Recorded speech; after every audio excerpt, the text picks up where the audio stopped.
안녕하세요. 이호석입니다. 오늘은 김영익 박사님을 모셨습니다. 안녕하십니까? 네, 안녕하십니까? 네, 안녕하세요. 작년에 8월 달에 저희 채널에 한번 나와주시고 나서 한 7개월 정도 된 것 같아요. 예. 네. 그동안 잘 지내셨어요? 예, 뭐 잘 지냈습니다. 워낙 지금 요새 유튜브 보면은 김영익 교수님밖에 안 보여요.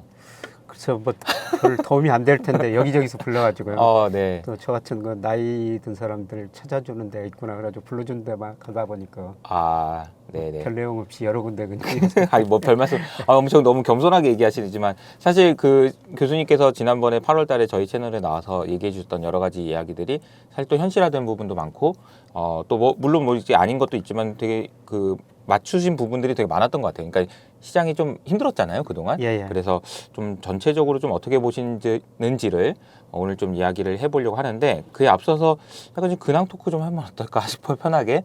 예. 오시다 보니까 처음에 이제 유튜브를 시작하셨다고. 예, 저 이달부터 한번 시작해 보게 됐습니다. 정말요? 예. 축하드립니다. 고맙습니다. 와. 아니 유튜버가 되시는 거네요, 그러면 이제? 예, 뭐 여러 남의 유튜브만 다니다가 네네. 뭐 한 그 플랫폼 회사에서 그러니까요. 뭐 한번 해보는 게 어떠냐 그래가지고. 그러니까 이제 남일 좋은 일 시키는 그런 느낌도 좀 드셨을 것 근데 같기도 저는 하고. 걱정이 많이 됩니다. 어떻게 그 해요? 유튜브 하려면은 네. 정말 부지런해야 되잖아요. 그저 그렇죠. 일주일에 몇 번씩 내보내고 정말 또 공부를 많이 해야 되는데. 맞아요. 예, 저 또 그만큼 또 수요자들의 요구가 있을 텐데 그 요구에 충족 네. 못 시켜주면 실망을 많이 하실 텐데 사실 시상을 하면서도 걱정이 많이 됩니다. 그렇군요. 아니 사실 김영익 교수님 같은 경우에는 저희가 정말 하늘 같은 선배님이신데 유튜브만큼은 제가 선배님입니다. 네. 선배님은 아니고 선배는 유튜브 지금 한 저도 2년 됐는데 유튜브를 하면서 제가 느낀 거 한 가지만 말씀드리면 그냥 구글의 직원이 됐다고 생각하시는 게 편하다. 예. 네. 근데 구글이요, 정말로요. 예. 진짜 그 일을 잘 시켜요. 예. 그러니까 무슨 얘기냐면 똑바로 안 하면 안 올려준다, 막 이런 식으로 해가지고 열심히 하게 만들더라고요. 뭐 저 나이에 관계없이 먼저 시작한 사람이 네. 저는 뭐 살아오면서 경험이 최고라고 생각합니다. 그럼요. 네. 뭐 가끔 경험 좀 전해 주십시오. 알겠습니다. 네, 혹시라도 필요한 게 있으시면 언제든지 제가 예. 말씀해 주시면 적극적으로 도와드릴 거고요. 교수님 잘 되실 것 같아요. 워낙 또 뭐 성실하게 해오셨고 하기 때문에 잘 되실 것 같다는 생각도 들고 그렇습니다. 그리고 또 그 안에 또 작년 8월에 얼마 되지도 않았는데 그 안에 또 책도 한 권 내셨더라고요. 예, 작년에 뭐 책을 3권 냈었어요. 하나는 공전인데. 책 3권이나 내셨어요? 예. 그래서 또 출판사에서 늘 졸라가지고 책을 3권 썼는데. 네. 예, 그런데 그 책 중에서도 이 광고해서 죄송합니다만 금리 환율 알고 갑시다. 저는 저희 학생들한테 금리 환율만 알면은 네. 경제 공부 다 했다.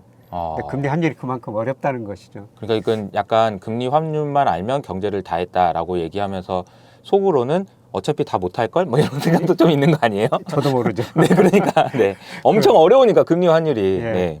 그런데 아주 제가 그동안 뭐 학교에서 배웠던 지식, 네. 그다음에 현장에서 배웠던 저도 금융에서 오래 다녀가지고 음, 그거를 좀 결합해가지고 어떻게 하면 금리 환율에 대해서 좀 쉽게 써볼까. 녹여낼까. 일부 저 가정 심지어는 가정 주부들께서도 네. 이런 책을 읽으면은 금리 환율이 뭔지는 조금 감은 잡으실. 그 정도 하면 쉽게 써보자 해서 써봤는데 네네. 뭐 효과가 있는지는 잘 모르겠습니다. 3권 중에서 그래도 제일 애착이 많이 가지겠네요. 그래서 이게 좀 필요한 책이라고 생각하실 수 예, 있어요. 그동안 제가 공저 포함해가지고 13권의 책을 냈는데요. 네. 뭐 제일 애착이 가는 책은 그 프로로 산다는 거. 프로로 산다는 것. 네. 네. 우리 진행자께서 네. 정말 제가 보기에는 프로로 사시고 계시거든요. 저요? 네. 네. 네, 감사합니다. 그래서 아직은 멀었는데 저도 저 어쨌든. 네. 프로로 살아야 되겠다고 2006년에 그 책을 썼는데요. 제 책 제목에서 가장 그게 제가 제일 좋아하는 제목이고요. 그 다음에 이번에 저 금리 환율 알고 합시다. 그리고 전에 저 보통 책을 내면은 네. 뭐 책 여러 권 내셔서 아시겠지만은 제가 뭐 일반 그 시사적인 뭐 세계경제 어떻고 금리 어떻고 그런 거 책을 쓰면은 네. 그 몇 달 지나면 안 팔리더라고요. 그렇죠. 맞아요. 네, 그런데 스테디셀러가 기본서. 되게 어렵지. 네. 네. 기본서 경제지표 정독법 이걸 썼는데 이거는 저 2018년에 썼는데 지금도 그거는 꾸준히 그래서 저 기본서를 써야 되겠다 그런 생각이 들더라고요. 교과서. 예. 교과서. 교과서 같은 책. 네. 그렇군요. 그런 책을 한번 써보십시오. 열심히 해보겠습니다. 지금 사실 저도 이제 저희 딸이랑 같이 경제 공부하는 책을 이제 기획 단계까지 왔다가 아직 지금 이제 아직 시작도 못 하고 있는 상황이긴 해요.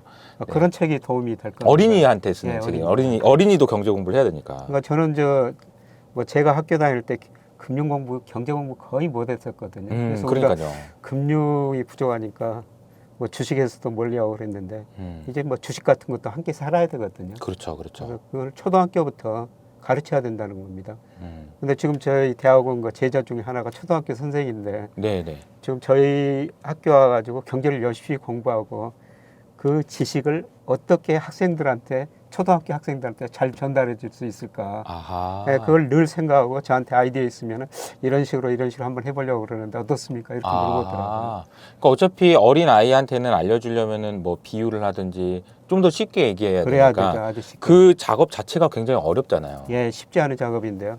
그래서 그 선생님이 아주 그 좋은 아이디어를 지금 많이 내면서 한번 해보겠다. 그래서 저 교장 선생님한테 이야기했더니 그 교장 선생님도 아주 칭찬 적극적으로 지원해주겠다고 그렇군요. 하더라는 겁니다. 그래서 다들 이게 필요하다라는 걸 너무 많이 알고 예. 계신 것 같아요. 예, 느낌을. 그렇군요. 이게 말 나왔으니까 한 가지 궁금한 게 생겨가지고 프로로 산다는 것은 뭔가요? 프로 산다는 거는 사실 제 자서전이에요. 네. 그래서 뭐 2006년 그 무렵에는 뭐 언론에서 저를 쪽집게라고 뭐 보도를 많이 해줬었거든요. 그래서 언론에 많이 보도되니까 한 출판사에서 자서전을 한번 써보자.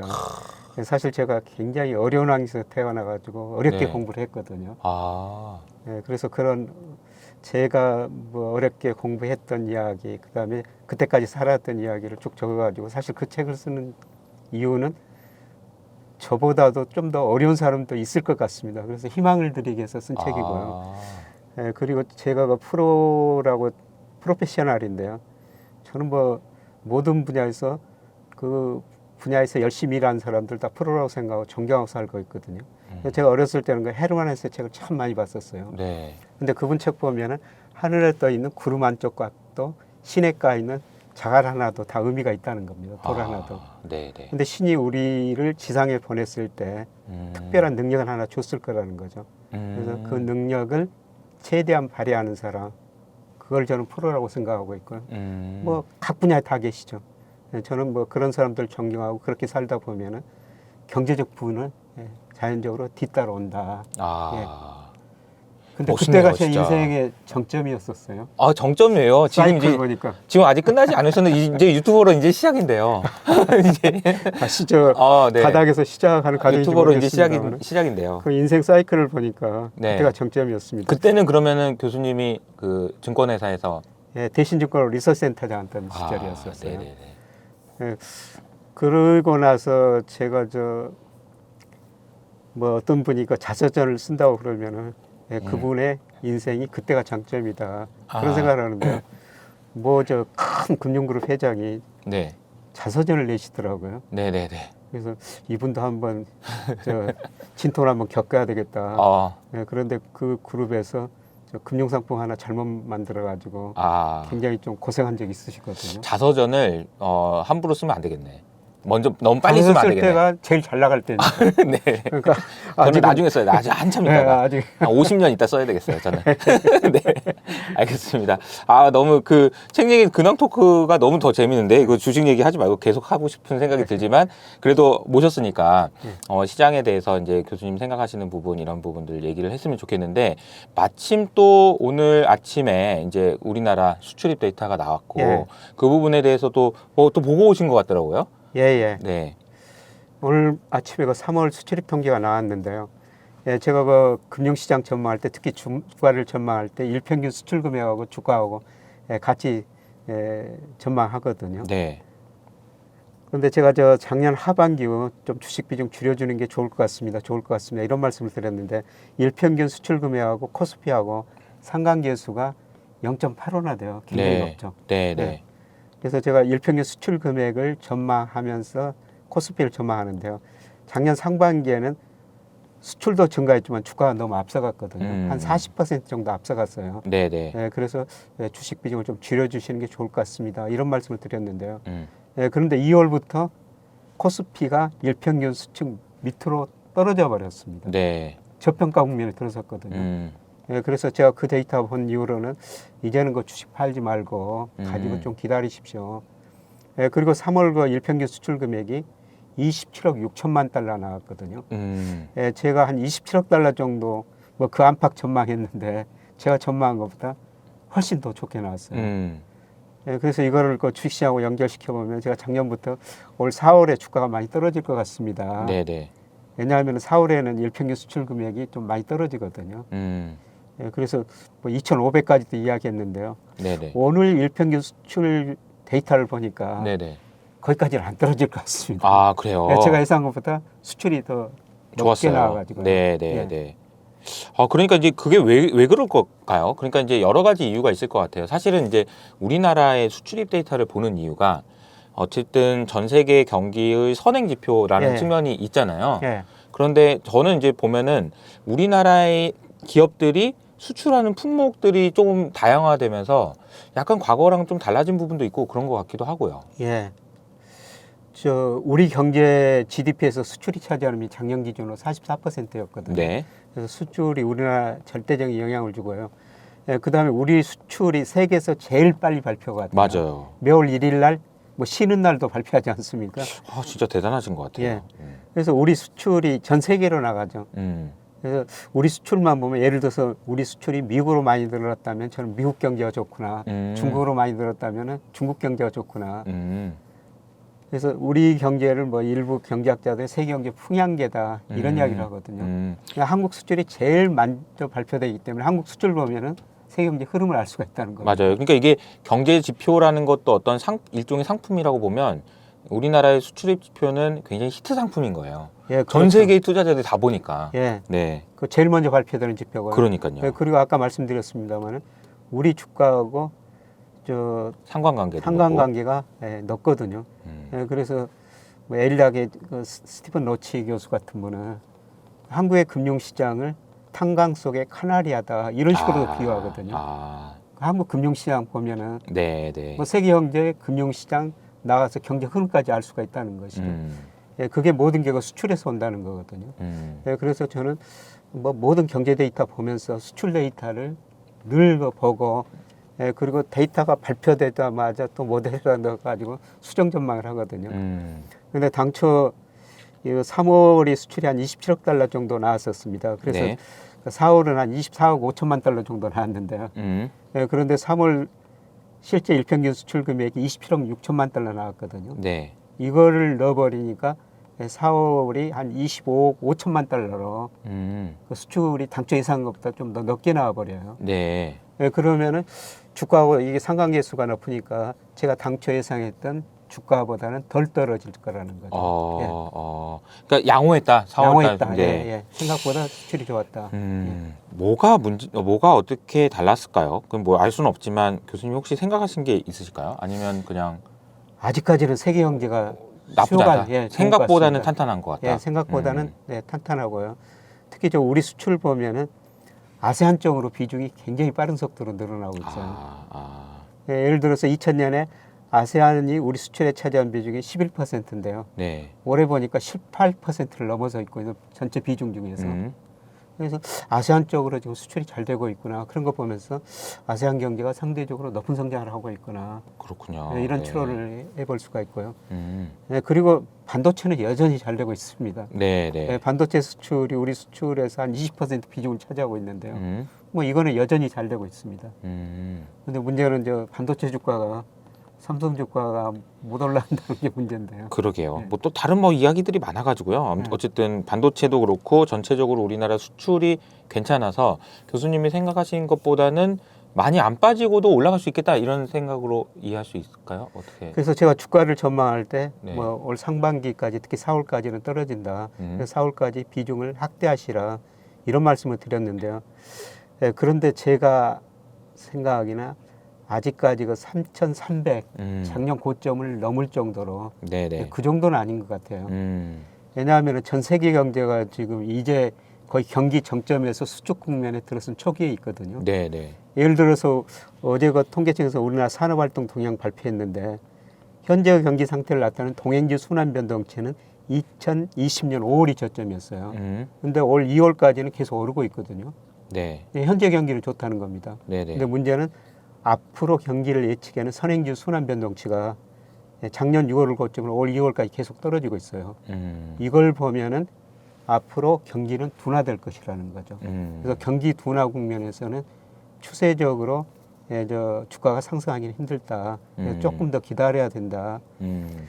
그런데 제가 그 주가를 볼 때 일평균 수출도 보지만은 저는 경기 선행지수하고 물가 이 수준을 보거든요. 네네. 그러니까 작년 하반기부터는 경기 선행지수는 떨어지고 물가는 올라갔어요. 네네. 물가 오르니까 금리는 올라갈 수밖에 없죠. 그렇죠. 그러니까 경기는 둔화되고 물가는 올라가니까 이런 국면에서는 주식 비중을 줄여야 된다는 거죠. 그렇죠. 예. 네네. 그런데 제가 하반기를 예상해 보면 물가 상승률은 둔화돼요. 뭐 지금 아직 3월 물가는 다음 주에 발표가 됩니다만은 2월 3.7%였는데요. 뭐 3월까지는 높은 수준 유지하라고 생각하는데 저는 하반기로 갈수록 3% 초반 혹은 12월 가면은 2%로 떨어지리라고 보고 있거든요. 그래서 경기 선행지수 우리나라 기준으로? 예, 예. 아, 네네네. 경기 선행지수 증가율하고 물가 상승률을 빼면요. 네. 이게 떨어지면은 경기는 나빠지는데 물가는 올라간다는 거죠. 그렇죠. 근데 이게 올라가면은 물가가 떨어지든지 경기 선행지수가 올라가든지 이게 우리 주가하고 또 거의 방향이 같거든요. 근데 하반기에는 갈수록 좀 물가는 떨어지고 경기 선행지수 증가율은 감소폭이 줄어들든지 혹은 일시적으로 상승할 수가 있습니다. 네. 네, 그래서 이런 의미에서 저는 하반기에는 그 주식을 보유하셔야 된다 이렇게 보는데요. 네, 그런데 최근에 미국 장단기 금리차가 곧 역전되고 그런 조짐이 보이지 않습니까? 네네. 네, 그런 걸 보면은 내년 상반기 성장률은 전 세계 경쟁률이 많이 떨어질 것 같습니다. 네네. 그래서 그렇다면 우리 수출이 그만큼 안 될 거니까 네. 지금은 추세적인 주가 상승 국면 아니고 네. 최근에 주가가 뭐 2,600m로 떨어졌습니다만은 그게 박스권 하단이고 박스권 상단까지 가는 과정은 남아 있을 것이다. 박스권 상단이 과연 얼마일 것인가?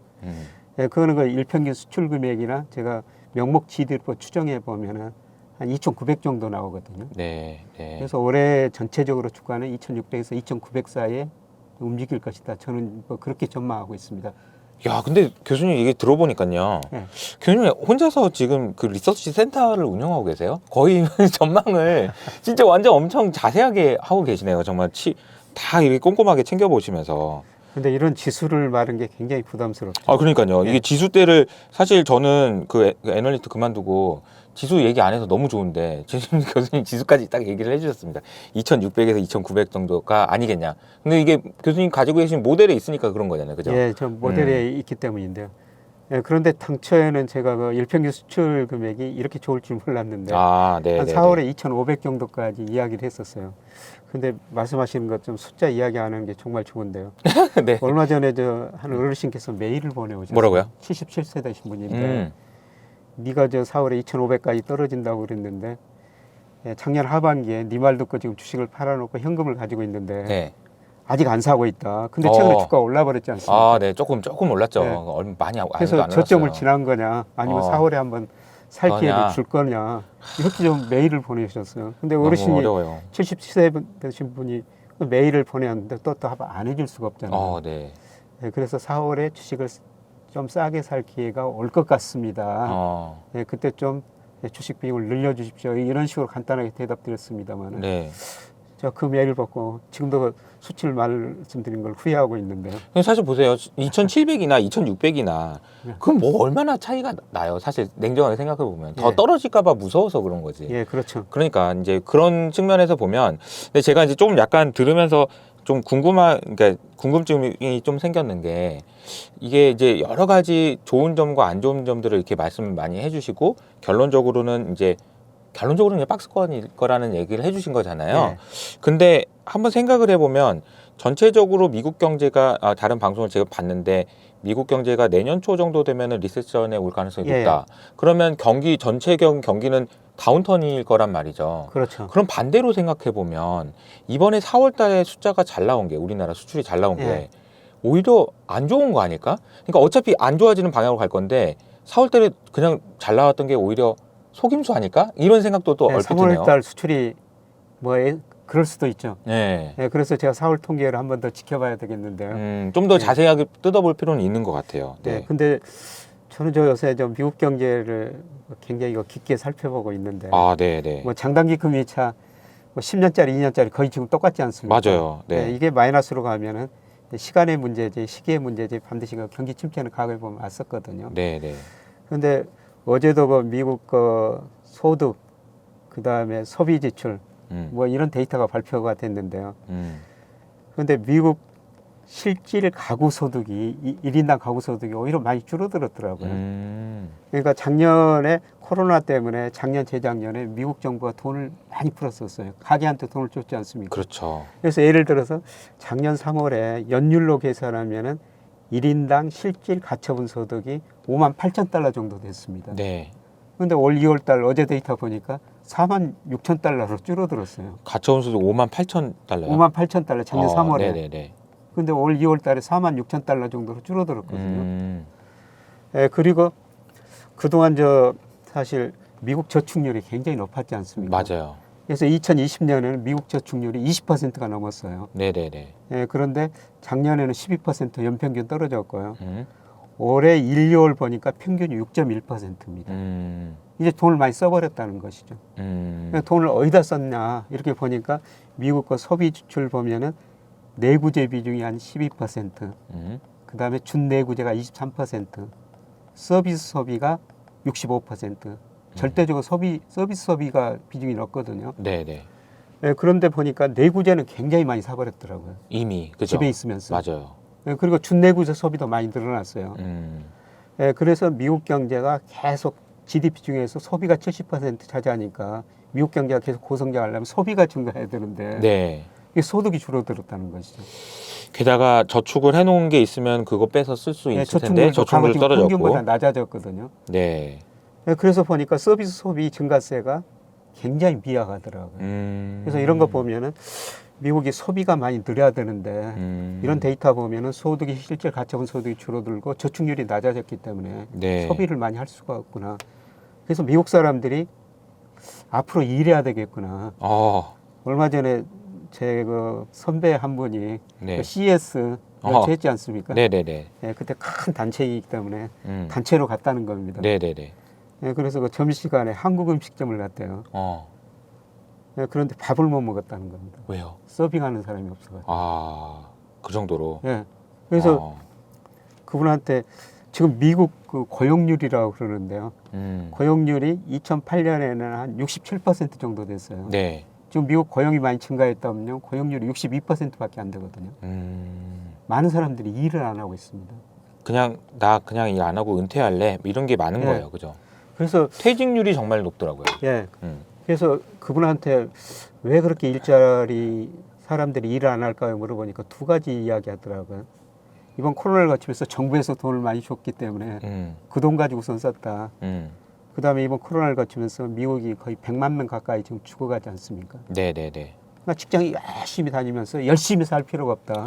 그러니까 인생에 대해서 생각하신 것 같아요, 미국 예. 사람들이, 그죠? 예, 예. 이게 뭐지? 이러다 그냥 죽으면 아무것도 아니네, 뭐 이런 생각, 예, 그죠? 그런 생각하면서 일을 안 한대요. 아, 예, 그런데 최근에 보니까 이게 소득 수준이 가처분 소득이 줄어들고 저축률이 낮아진 거 보려면 결국 소비하려면 일을 해야 되지 않습니까? 그러니까 배고프면 일해야죠. 그래서 이분들이 결국 저는 일자리에 나설 것이다.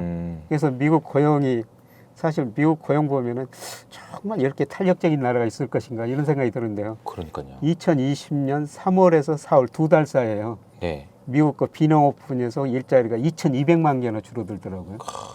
2,200만 명이면 정말 10년 동안 늘었던 자리예요. 그러니까요. 근데 단 두 달 사이에 없어져 버립니다. 그러니까 기다렸다는 듯이 그냥 다 잘라버린 거예요. 잘라버린 거죠. 네. 예, 그리고 이렇게 늘었는데요. 지난 2월까지 3월 데이터 조만간 발표되면 2월까지 보니까 아직도 코로나 직전보다 일자리가 210만 개 부족해요. 아니 못 찾았습니다. 예, 그만큼 미국 사람들이 일을 안 하고 있구나. 근데 이게 소득이 이제 줄어들고 정부가 돈을 안 주면은 결국 이 사람들이 일하러 나올 수밖에 없구나. 그래서 사실 저 파월 연준 의장이 저는 저 미국 금리 인상이 좀 시기를 놓쳤다고 생각하거든요. 맞아요. 네. 네. 예, 작년 그 3분기 이전까지는 인플레 별로 문제가 아니야. 네. 고용은 그때 훨씬 전고점 미달했으니까 고용 통계만 너무 봤던 것 같아요. 아, 그러니까 사실 저도 지난번에 8월 달에 얘기할 때 그 얘기를 많이 했던 거 기억이 나요. 고용이 안 늘어날 것 같아서 인플레도 인플레지만 사실 금리도 그렇고 그럴 거라고 봤는데 고용을 보니까 근데 물가가 이렇게 갑자기 폭 튀어나올 줄 몰랐고 그리고 이게 되게 이 210만 개라는 이 숫자가 사실 어떻게 보면 지나놓고 보면 이게 눈속임이었던 것 같아요. 이게 해석을 하는 데 있어서. 그래서 요새는 제가 생각하는 또 파월 연준원장이 물가에 대해서 너무 작년에는 가소평가했는데 너무 가대평가하는 느낌이 들어요. 맞아요. 네. 지금 미국 실질 금리가요. 국채 수익률 10년짜리하고 그다음에 소비자 물가 지난 2월 기준으로 보면은 뭐 국채가 한 2%고 물가가 7.9% 소비자 물가가 올랐으니까 거의 마이너스 5.9%거든요. 이 마이너스 소비자 물가 5.9%라는 건 미국 역사상 통계가 발표된 이후 처음입니다. 그러니까 사실 실질 금리가 마이너스 6%라는 얘기는 우리가 막 주식시장이 흔들리고 어쩌고저쩌고 하지만 사실은 현금이 이게 가지고 있으면 안 된다는 얘기잖아요. 가지고 안 된다는 것이죠. 그러니까 뭐든지 사야 된다는 얘기잖아요. 그러니까 그게 주식이든 아니더라도 아니면 하다못해 뭐 핸드폰을 사더라도 다음에 살 것보다 지금 사는 게 낫다는 얘기잖아요. 그래서 지금 미국 소비가 많이 될 거예요. 자산 가격이 많이 올랐었죠. 그렇죠. 그런데 그 마이너스 6%는 실질 금리는 정상이 아니거든요. 그러니까요. 이게 언젠가는 플러스로 돌아서야 돼요. 맞아요. 그러면 실질 금리가 플러스로 돌아서려면은 우선은 금리가 올라야 되죠. 그래서 최근에 미국 금리가 많이 올랐지 않습니까? 맞아요. 네. 저는 근데 금리가 실질 금리가 플러스가 되려면은 7% 올라야 되죠. 그러니까 둘 중에 하나인 거죠. 금리가 올라가든지 물가가 낮아지든지. 떨어지든지. 일단 저는 금리가 올라가지고 좀 실질 금리가 축소되는데요. 결국은 물가가 떨어지는 거라. 물가가 떨어진다는 것은 저는 경기 침체라고 보고 있거든요. 그러니까 이게 참 머리가 생각하면서 들으신 분들이 점점 복잡해질 것 같은데 그러니까 금리가 올라가든지 아니면 물가가 내려오든지 맞춰져야 실질 금리가 마이너스인 상황이 플러스가 될 텐데 이게 이 과정 자체가 사실 좋은 시나리오를 쓰기는 어려워요. 금리로 올라가는 것도 마찬가지, 물가가 내려가는 것도 마찬가지. 그래서 이런 것들을 국제 시장이 먼저 반영하지 않느냐. 저는 2019년에도 잠깐 장단기 금리차 역전됐었거든요. 그렇죠. 네네네. 그때 경험이 있었어요. 한 큰 일간지에서 저한테 칼럼을 하나 쓰라고 그러더라고요. 네네. 그래서 미국 경제 2020년에 상당히 침체에 빠질 수가 있다. 장단기 금리 차도 이야기했고 다른 여러 가지 요인이 있어가지고 이야기했거든요. 네네.